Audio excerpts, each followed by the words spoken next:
हाय guys, हर हर Mahadev. Welcome to the mysterious 369 tarot. कैसे हो आप सभी?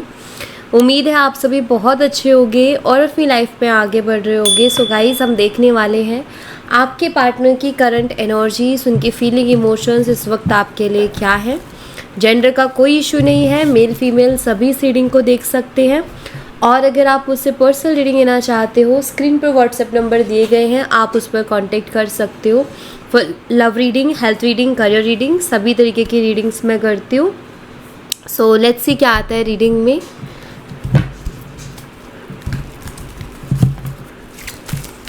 यूनिवर्स प्लीज़ बताइए, मेरे व्यूवर्स जिस पर्सन के बारे में सोच करके रीडिंग देख रहे हैं, उस पर्सन की करंट एनर्जीज, फीलिंग, इमोशंस मेरे व्यूवर्स के लिए क्या है, प्लीज़ बताइए।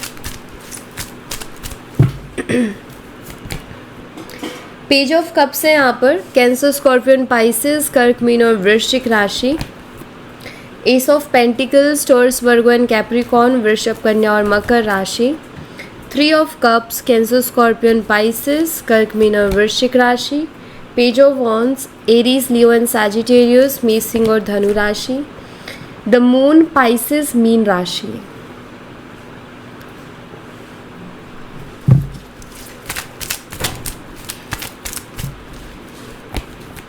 Three of wands, Aries, Leo and Sagittarius, मेष, सिंह और धनु राशि। Four of swords, Gemini, Libra and Aquarius, मिथुन, तुला और कुंभ राशि। Five of cups, Cancer, Scorpion, Pisces, कर्क, मीन और वृश्चिक राशि। Knight of wands, Aries, Leo and Sagittarius, मेष, सिंह और धनु राशि। Ten of wands, same sign again. कुछ नंबर्स और मंथ है वो मैं आपको बता देती हूँ। सो नंबर्स हैं यहाँ पर 11, 1, 3, 18, 4, 5, 12 एंड 10। डेट ऑफ बर्थ जो मुझे दिखाई देती है 11 नवंबर यहाँ पर मुझे दिखाई दे रही है, और 3 मार्च, ठीक है, ये मैं डेट ऑफ बर्थ देख रही हूँ यहाँ पर। उसके अलावा यहाँ पर 12 मार्च में मुझे डेट ऑफ बर्थ दिख रही है, ठीक है। वैसे मंथ अगर मैं बात करूँ तो यहाँ पर मुझे दिखाई देता है नवंबर, जनवरी, मार्च, सितंबर, अप्रैल, मई, दिसंबर और अक्टूबर, ठीक है। यूनिवर्स, पेज ऑफ कप्स की एनर्जी को क्लैरिफाई कीजिए प्लीज़। पेज ऑफ कप्स की एनर्जी यहाँ पर क्यों है, प्लीज़ बताइए। यहाँ पर पोस्टपोनमेंट की एनर्जी है, ओके। कि पेज ऑफ कप्स की एनर्जी जो है फीलिंग और इमोशंस को बताती है। तो मुझे ऐसा लग रहा है जैसे आपके पार्टनर के दिल में बहुत कुछ है, उनके मन में बहुत कुछ चल रहा है जो शायद वो आपको बोलना भी चाहते हैं, आपसे कहना भी चाहते हैं, लेकिन कह नहीं पा रहे हैं, वो चीज़ों को जैसे टाल रहे हैं, ठीक है। उनका ऐसा हो रहा है कि लाइक वो खुल के अपनी फीलिंग्स को नहीं बोल रहे हैं, खुल के अपनी फीलिंग्स को नहीं बता रहे। उनको ऐसा लगता है कि उनको शायद वो माहौल नहीं मिल रहा है, या फिर अभी वो एनर्जी नहीं है। शायद वो अपने इमोशंस को कहना चाहते हैं, तब उनको लगता है कि नहीं, अभी सही समय नहीं है। तो ऐसा लगता है कि जो उनके दिल में बातें हैं ना, वो उनको टाले जा रहे हैं, और उनका ये कि अभी नहीं, बाद में बताऊंगा, अभी नहीं, बाद में बताऊंगा। तो ऐसा कुछ उनके साथ हो रहा है, ये मुझे दिखाई देता है। जैसे वो अपनी फीलिंग्स को अवॉइड कर रहे हैं, अपने मन की बात आपको बताने से थोड़ा बच रहे हैं, क्योंकि उनको लगता है कि अभी सही समय नहीं है आपको बताने का। तो इस तरीके की थिंकिंग दिख रही है मुझे इनकी। एस ऑफ पेंटिकल्स को क्लैरिफाई कीजिए यूनिवर्स। एस ऑफ पेंटिकल्स यहाँ पर क्यों है, प्लीज़ बताइए। यहाँ पर अंडरस्टैंडिंग की एनर्जी है, एंड यहाँ पर टावर भी है। मुझे लगता है कि कुछ चीज़ें आपके पर्सन को सीधी तरीके से समझ में नहीं आती है। मतलब उनका ऐसा होता है कि आप बोल कुछ रहे हो, वो मतलब कुछ और निकाल रहे हैं। मतलब कुछ लोग होते हैं ना जिनका थोड़ा समझना, या तो वो समझना चाहते ही नहीं है, या फिर वो गलत समझ जाते हैं, ठीक है।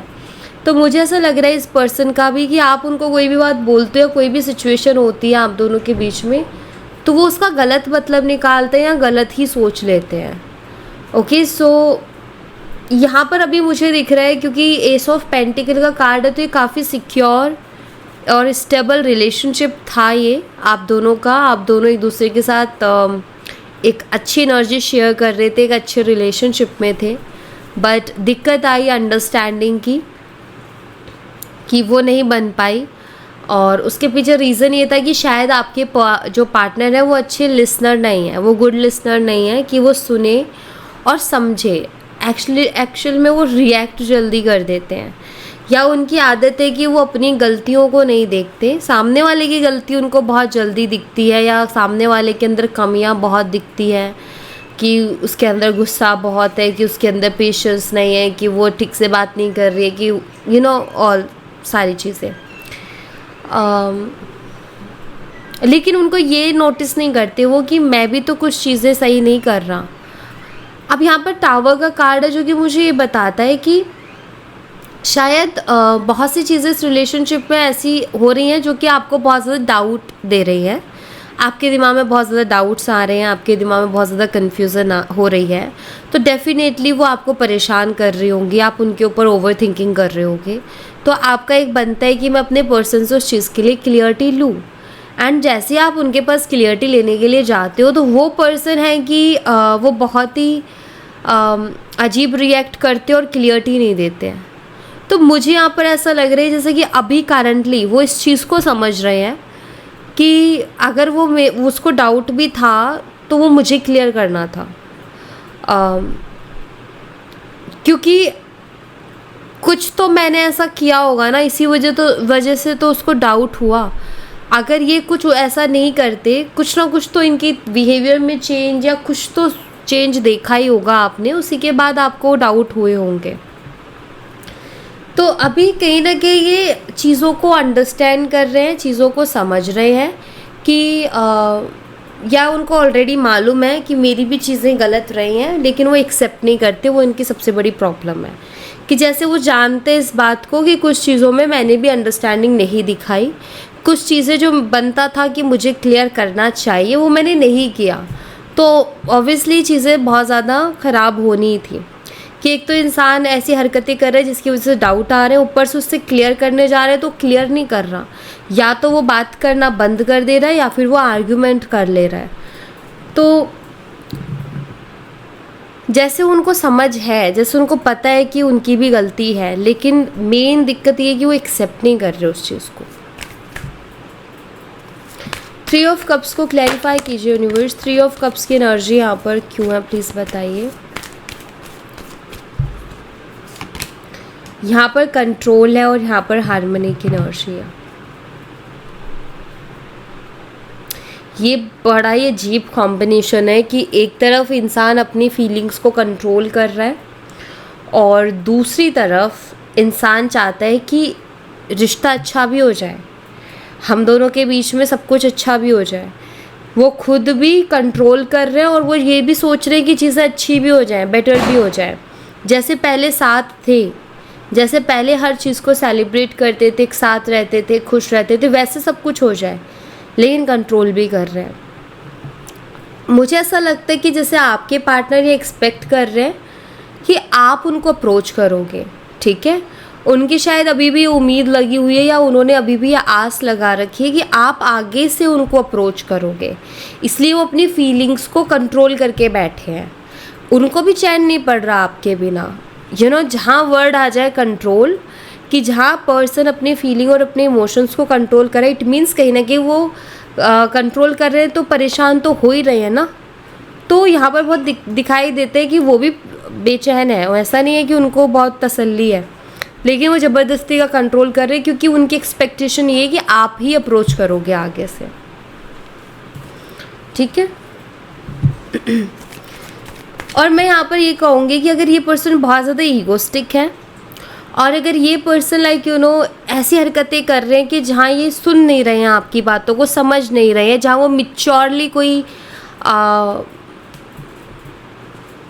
एफर्ट नहीं डाल रहे, कोई मिच्योरली एफर्ट नहीं है उनका, उनकी बातों में कोई मिच्योरिटी नहीं है, तो मैं आपको यहाँ पर बहुत क्लियरली यही सजेस्ट करूँगी कि आप आगे से जाके उनसे बात मत कीजिए। उनको करने दीजिए वो जितना कंट्रोल कर रहे हैं, उनको उनका स्पेस दीजिए, ठीक है।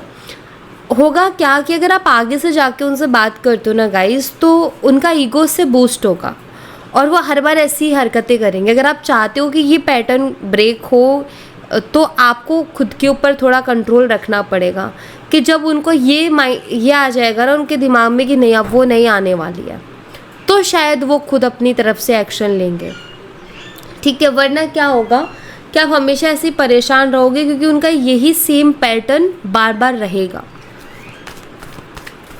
पेज ऑफ वॉन्ड्स को क्लैरिफाई कीजिए यूनिवर्स, पेज ऑफ वॉन्ड्स की एनर्जी यहाँ पर क्यों है प्लीज़ बताइए। यहाँ पर पॉलिटिक्स की एनर्जी है और यहाँ पर स्ट्रेस भी है।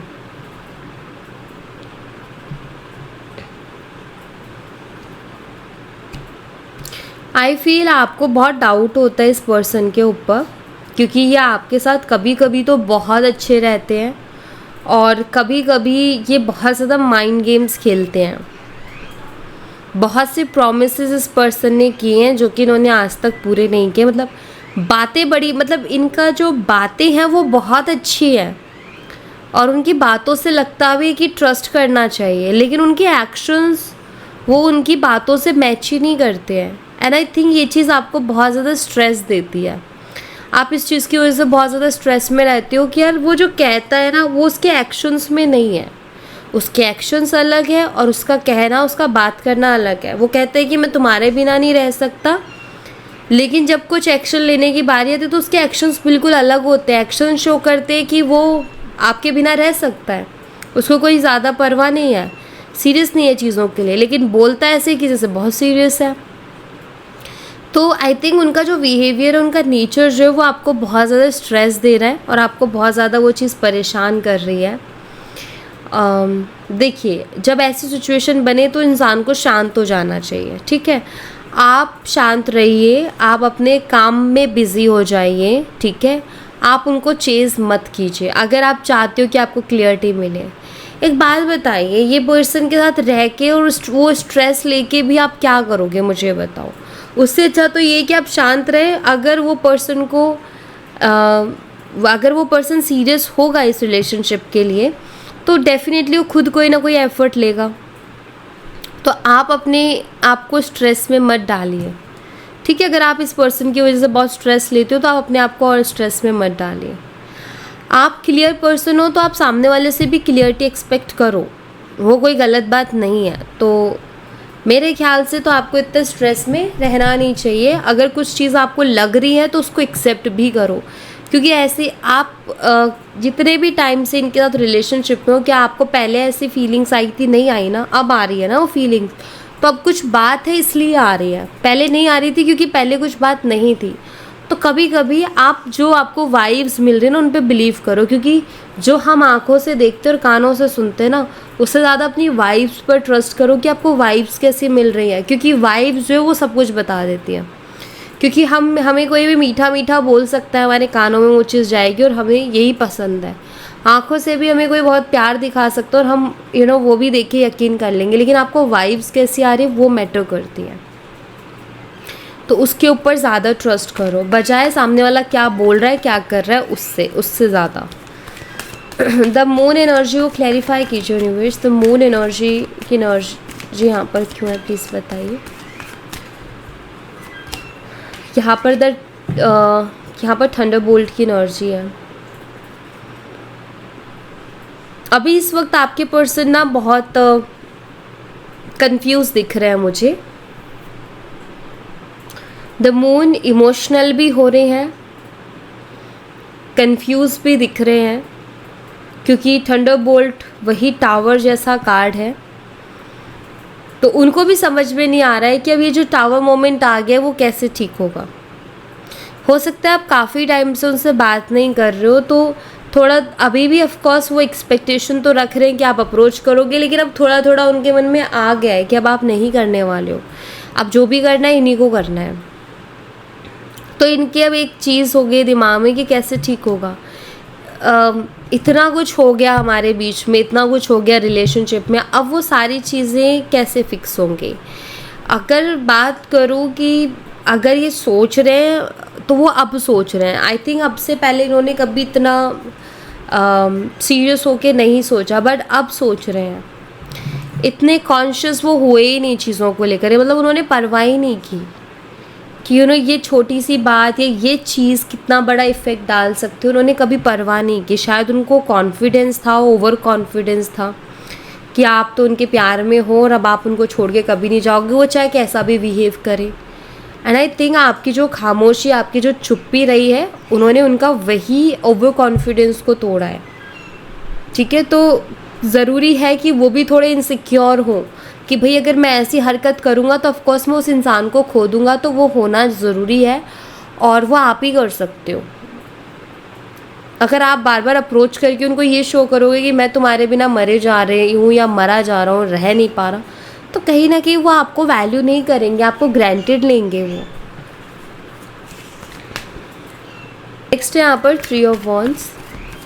3 ऑफ वॉन्ड्स की एनर्जी को क्लैरिफाई कीजिए यूनिवर्स। 3 ऑफ वॉन्ड्स की एनर्जी यहाँ पर क्यों है? Completion and guilt. अब यहाँ पर गिल्ट की एनर्जी है, तो मैं डेफिनेटली ये चीज़ कहूँगी कि हाँ, ये पर्सन गिल्टी तो फील कर रहे हैं। और गिल्टी किस बात के लिए फील कर रहे हैं? गिल्टी इस बात के लिए फील कर रहे हैं कि उनके पास कोई भी रीज़न नहीं है अपने दिल को तसल्ली देने के लिए। क्या होता है कि मान लीजिए कि आप दोनों के बीच में लड़ाई झगड़ा हुआ, उन्होंने आपको बहुत कुछ बोल दिया बट आप चुप रह गए, आपने कुछ बोला ही नहीं और उसके बाद से बात नहीं हुई, तो वो अपने आप गिल्ट में जाएंगे। वो अपने आप गिल्ट में इस वजह से जाएंगे कि यार उसने कभी मेरे से बुरी तरह बात नहीं की, बदतमीज़ी से बात नहीं की, उसने हमेशा मुझसे बहुत अच्छे से मुझे ट्रीट किया, बहुत अच्छे से बात की, तो वो गिल्ट में जाएंगे कि मैं एक ऐसे पर्सन को खो रहा हूँ। ठीक है, और वैसा ही मुझे दिखाई देता है कि वो गिल्ट में है क्योंकि उनके पास कोई रीज़न नहीं है अपने दिल को तसल्ली देने के लिए। मान लो अगर आपने उस आर्ग्यूमेंट में कुछ उल्टा बोल दिया होता तो उनको दिल को तसल्ली देने के लिए क्या मिलता कि उसने मेरे से ये सब बोला था, तो उनके दिल में एक तसल्ली रहती कि उसने मुझसे ऐसे बात की थी, उसने मुझे इस तरीके से ट्रीट किया था। ठीक है, आपको एक चीज़ बताती हूँ। मान लीजिए आप चाहते हो ना कि कोई इंसान आपकी लाइफ में वापस से लौट के आए, तो आप उसके साथ हमेशा अच्छा व्यवहार रखिए। ठीक है, आप अच्छा व्यवहार रखोगे, अच्छा बिहेव रखोगे अपना उसके साथ, तो वो पर्सन डेफिनेटली लौट के आएगा, क्योंकि अच्छा व्यवहार कहीं ना कहीं हम सबको ही पसंद है और हम सभी चाहते हैं कि सब अच्छा ही व्यवहार करें। अगर आप चाहते हो कि कोई इंसान आपका पीछा छोड़ दे, तो आप उसके साथ बुरा व्यवहार करो, क्योंकि उसको ना ईगो भी आएगा और उसको एक तसल्ली भी रहेगी। क्योंकि जब जब इंसान गिल्ट में जाता है ना, तो वो वापस लौट के आता है। तो मुझे यहाँ पर दिखाई दे रहा है कि आपके पर्सन भी गिल्ट में है, क्योंकि आपने हमेशा उनके साथ अच्छा बिहेव किया है, आप उनके साथ हमेशा अच्छे से रहे हो। आपने उनके पास कोई एक रीज़न नहीं है कि वो ये रीज़न दे कि उसके अंदर ना ये गड़बड़ थी जिस वजह से ये रिश्ता अच्छा हुआ ब्रेक हो गया, बल्कि उनके पास यही रहेगा कि यार कोई रीज़न नहीं था, सब कुछ बहुत बढ़िया था, लड़की अच्छी थी, लड़का अच्छा था, व्यवहार अच्छा था, वो बहुत अच्छी थी मेरे साथ, लेकिन मैं ही नहीं जान पाया। तो वो एक गिल्ट मुझे लगता है भी है आपके पर्सन के अंदर। कंप्लीशन की यहाँ पर एनर्जी जो कि मुझे ये बताती है कि ये पर्सन वाकई आपके बिना एक अधूरापन महसूस कर रहे हैं अपनी लाइफ में। 4 ऑफ सोर्ड्स को क्लैरिफाई कीजिए यूनिवर्स। 4 ऑफ सोर्ड्स की एनर्जी यहाँ पर क्यों है, प्लीज़ बताइए। यहाँ पर इनर वॉइस की एनर्जी है, पेशेंस।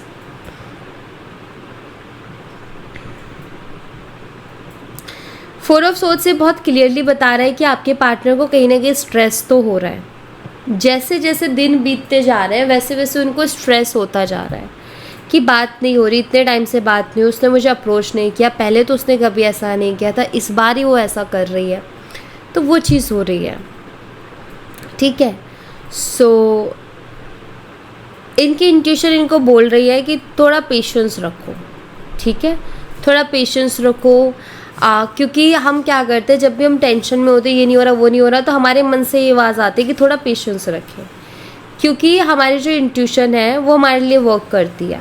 ठीक है, तो उनकी इंट्यूशन उनके लिए वर्क कर रही है, सो उनकी इंट्यूशन उनको बोल रही है कि थोड़ा पेशेंस रखो। तो यहाँ पर मुझे ऐसा दिखाई दे रहा है कि आपके पार्टनर भी कहीं ना कहीं स्ट्रेस तो ले रहे हैं, ओवर थिंकिंग तो वो भी कर रहे हैं, लेकिन वो कहीं ना कहीं पेशेंस रख करके बैठे हुए हैं। ठीक है, मतलब उन्होंने बहुत सब्र किया हुआ है, अदरवाइज़ उनको ये चीज़ें बहुत चुभ रही हैं, ये चीज़ें उनको बहुत परेशान कर रही हैं। और मुझे एक और चीज़ दिखाई देती है कि आपके पार्टनर को स्ट्रेस इस बात का भी हो रहा है कि आपने हमेशा उनसे पेशेंसली डील किया। एक चीज़ हमेशा आपको बताऊंगी कि, और एक्सपीरियंस से भी बताऊंगी, क्योंकि बहुत बार ना हम लाइफ में बहुत सी चीज़ें, सिर्फ लव लाइफ की नहीं कह रहे, बहुत लाइफ में बहुत सी चीज़ें होती है जहाँ हमें पेशेंस की ज़रूरत होती है। एंड बहुत बार मेरे से भी वो चीज़ हुई है और उसी से सीख के मैं आपको बता रही हूँ कि पेशेंस ना बहुत बड़ी चीज़ है। हमेशा पेशेंस रखो। जब भी हम पेशेंस नहीं रखते ना, तो कहीं ना कहीं कोई ना कोई प्रॉब्लम हम खड़ी कर लेते हैं अपने लिए, या हमारा काम अगर कोई बनने वाला होता है तो वो भी बिगड़ जाता है, क्योंकि हम पेशेंस नहीं रख पाते हैं। ठीक है, सो पेशेंस का मैं आपको यही कहूँगी कि आप पेशेंस ज़रूर रखें। तो पेशेंस जो है वो बहुत बड़ी चीज़ है, और पेशेंस से आपके बिगड़ते काम भी बन जाते हैं। इसीलिए मैं कहूँगी कि हमेशा पेशेंस रखो अपने अंदर। वो नहीं होता, वो सब इंसान सीखते हैं। ठीक है, मैं भी एक टाइम पर ऐसा रहा है कि पेशेंस बिल्कुल नहीं था, बट काम किया है खुद के ऊपर कि पेशेंस रखना है। सो वो अगर आपके अंदर होगा तो डेफिनेटली वो आपकी जो पर्सनालिटी है उसमें 4 चांद लगा देगा। तो मैं यहाँ पर यही सजेस्ट करूँगी कि पेशेंस, और वही मुझे दिखाई देता है कि शायद आपने उनसे बहुत पेशेंस ली, क्योंकि ऑलरेडी आप पेशेंस रखते हो, या फिर आपने वो अपने अंदर लेके आए हो। सो वो जो पेशेंस रहा है ना, आपके पार्टनर को भी बहुत स्ट्रेस दे रहा है कि यार उसने हमेशा कितना पेशेंसली मुझसे डील किया। जब वो सोच रहे हैं ना उन चीज़ों के बारे में, तो वो उनके मन से आ रहा है कि यार वो कितना पेशेंसली उसने मुझसे डील किया था, बट मैंने क्या किया। ठीक है, तो वो कहीं ना कहीं वो भी उनको चीज़ें अभी परेशान कर रही हैं। तो यहाँ पर क्या हो रहा है उनके साथ कि वो जो आपके बारे में सोच रहे हैं ना, तो उनको अच्छी चीज़ें ही दिख रही हैं। और वो अच्छी चीज़ें क्यों दिख रही है? क्योंकि वो आपके व्यवहार में है। आपने कभी वो गलत व्यवहार किया ही नहीं कि वो ये कहे कि वो गलत है या उसने गलत किया। आपने तो हमेशा उनके लिए अच्छा ही किया ना, अच्छा ही सोचा, अच्छा ही किया। तो वो कोई गलती निकाल ही नहीं पा रहे हैं।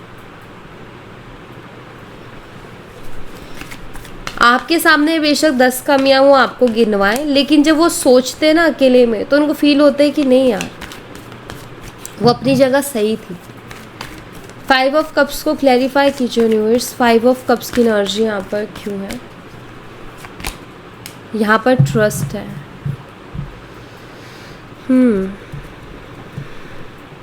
आपके पर्सन को कहीं ना कहीं ऐसा लगता है कि शायद अब आप उनके ऊपर ट्रस्ट नहीं करते हो। पहले आप उनके ऊपर बहुत ट्रस्ट करते थे, अब नहीं करते। और मुझे यहाँ पर एनर्जी देख के लग रहा है कि शायद आपका दिल भी टूटा है, आपका ट्रस्ट भी टूटा है। आई फील आप उनके ऊपर बहुत भरोसा करते थे, लेकिन अभी जो उनका बिहेवियर रहा आपके साथ, उसके बाद आपका भी ट्रस्ट हिल गया है। मतलब आप उनको लेकर के डाउट में आ गए हो। पहले आप उनके ऊपर ब्लाइंडली ट्रस्ट करते थे, बट अब नहीं है, अब डाउट्स आ गए हैं। सो आपके पार्टनर कहीं ना उस चीज़ को फील कर पा रहे हैं, और वो सोचते भी हैं, और इस बात से उनको दुख भी होता है कि अब वो मेरे ऊपर ट्रस्ट नहीं करती है, क्योंकि उन्होंने देखा है वो टाइम जब आप उनके ऊपर ब्लाइंडली ट्रस्ट कर रहे थे, और वो अब ये टाइम भी देख रहे हैं जब आप उनके ऊपर डाउट कर रहे हो। तो कहीं ना कहीं लगता तो है, हर्ट तो होता ही है, क्योंकि वो उन्होंने कभी ये नहीं सोचा था, या कभी उन्होंने ये नहीं चाहा था कि आप उनके ऊपर ट्रस्ट नहीं करोगे। सो जब भी ये बात होती है ना कि वो मेरे ऊपर ट्रस्ट नहीं करती, तो इंसान खुद को क्वेश्चन करता है कि यार कहीं ना कहीं मेरे अंदर कुछ तो कमी रही है ना, इसी वजह से उसने मुझे ट्रस्ट नहीं किया। तो मतलब वो खुद इंसान गिल्ट में जाता है, या फिर मैं कहूँ कि वो खुद अपने आप को क्वेश्चन करने लगता है, और वही चीज़ हो भी रही है। क्योंकि ट्रस्ट आपने किया, लेकिन इनके हाथ में था ना ये उस ट्रस्ट को बनाए रख सकते थे, लेकिन इन्होंने हरकतें कुछ ऐसी की जिसकी वजह से अब आप उनके ऊपर उतना ट्रस्ट नहीं करते हो। तो कहीं ना कहीं उनको वर्ड नहीं मिल रहा मुझे, बट बुरा सा लग रहा है अंदर से। नाइट ऑफ वॉन्ड्स को क्लैरिफाई कीजिए। कोई इंसान जिसके साथ, एक मिनट, मैं क्या बोल रही थी, मेरे दिमाग से निकल गया। हाँ, कोई इंसान जो आपके ऊपर बहुत ज़्यादा ट्रस्ट करते हैं ब्लाइंडली, ठीक है, एंड सडनली वो आपको ट्रस्ट करना बंद कर दे, और आपको इस चीज़ का एहसास हो या आपको ये फील हो, डेफिनेटली बुरा लगेगा। हर्ट होगा, और हम खुद पे क्वेश्चंस करते हैं, लगता है ना वही वाला बुरा इनको लग रहा है। नाइट ऑफ वॉन्ड्स को क्लैरिफाई कीजिए यूनिवर्स, नाइट ऑफ वॉन्ड्स की एनर्जी यहाँ पर क्यों है प्लीज़ बताइए। यहाँ पर पास्ट लाइफ्स की एनर्जी है, द बर्डन एनर्जी। पहली चीज़ तो मुझे लग रहा है कि ये आपके साथ जो भी टाइम इन्होंने स्पेंड किया है वो उसके बारे में बहुत ज़्यादा सोच रहे हैं, या बहुत याद आ रहे हैं उनको पुराना टाइम। और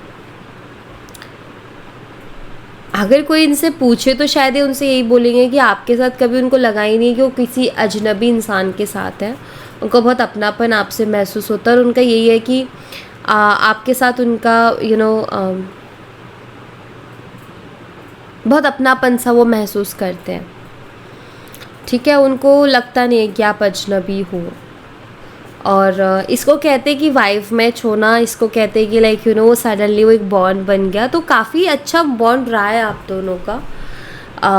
प्रॉब्लम्स तो अभी कुछ टाइम से शुरू हुई हैं, बट आई थिंक मतलब मेरे कहने का मतलब ये कि जब आपका रिलेशनशिप शुरू हुआ तो वो बहुत अच्छा रहा, लेकिन बाद में जाके उसमें प्रॉब्लम आई ना, शुरू में नहीं थी, बाद में जाके वो प्रॉब्लम्स हुई। सो एक अपनापन था, तभी आप लोगों ने इतना जल्दी एक दूसरे के साथ कनेक्ट किया था। अभी यहाँ पर बर्डन की भी एनर्जी है। सो ये पर्सन हैवी तो फील कर रहे हैं, आप नहीं हो उनकी लाइफ में तो हैवी फील कर रहे हैं। आई थिंक वो ये सोच के भी हैवी फील कर रहे हैं कि अगर मैंने उसको खो दिया तो फिर लाइक वो एक किसी को हमने खो दिया है जो कि बहुत सही था हमारे लिए, तो वो जो एक फील होता है ना वो हैवी एनर्जी, तो मुझे लगता है कि वही हैवी एनर्जी में पर्सन अभी है। अगेन सी यहाँ पर जो बर्डन की एनर्जी थी वो ये रही, 10 ऑफ वॉन्ड्स, अगेन वही बर्डन। 10 ऑफ वॉन्ड्स को क्लैरिफाई कीजिए यूनिवर्स, 10 ऑफ वॉन्ड्स की एनर्जी यहाँ पर क्यों है प्लीज़ बताइए। सोरो, आपकी पर्सन की एनर्जीज बहुत हैवी है, ये मुझे दिख रहा है, और यहाँ पर एक्सपीरियंसिंग की भी एनर्जी है। मुझे लग रहा है कि वो अपनी लाइफ में कुछ तो ऐसा एक्सपीरियंस कर रहे हैं जिसकी वजह से वो बहुत दुखी हैं, जिसकी वजह से बहुत हैवी फील कर रहे हैं और हैवी एनर्जी में है, ठीक है, हैवी एनर्जी दिखती है। शायद उन्होंने कुछ ऐसा अपनी लाइफ में एक्सपीरियंस किया है जिसके बाद उनको ये लगने लगा है, ये फील होने लगा है कि उन्होंने बहुत बड़ी गलती कर दी है आपके साथ इस तरीके से बिहेव करके, या फिर इस रिश्ते में ट्रस्ट इश्यूज़ ला करके बहुत बड़ी गलती कर दी है। उन्होंने कुछ तो ऐसे एक्सपीरियंस किया है जहाँ उनको ये फील हुआ है कि आप उनके लिए बहुत सही थे, और अब इनको वो बहुत सही जो पर्सन हम कहते हैं वो नहीं मिल रहा अपनी लाइफ में। सो यहाँ पर ऐसा लग रहा है कि वो अपनी लाइफ में चीज़ें ऐसे एक्सपीरियंस कर रहे हैं जिसकी वजह से वो बहुत हैवी और दुखी हैं, हैवी फील कर रहे हैं और बहुत दुखी हैं। या ये जो टाइम है, ये जो प्रेजेंट टाइम है जहाँ वो कंट्रोल कर रहे हैं अपनी एनर्जीज़ को, ये भी उनके लिए बहुत हैवी है मुझे लग रहा है। शायद उनके लिए भी मुश्किल हो रहा है आपके बिना रह पाना। ओके, सो या thank you so much guys, ये थी आप लोगों के लिए एक छोटी सी रीडिंग। आई होप आपसे रेजोनेट की हो, आई होप आपको पसंद आई हो। रेजोनेट की हो तो मुझे बताना ज़रूर कमेंट बॉक्स में, पसंद आई हो तो लाइक ज़रूर करना, चैनल को सब्सक्राइब करना मत भूलना। मैं मिलती हूँ आपसे नेक्स्ट रीडिंग में, तब तक अपना ख्याल रखें, bye bye, take care, see you again.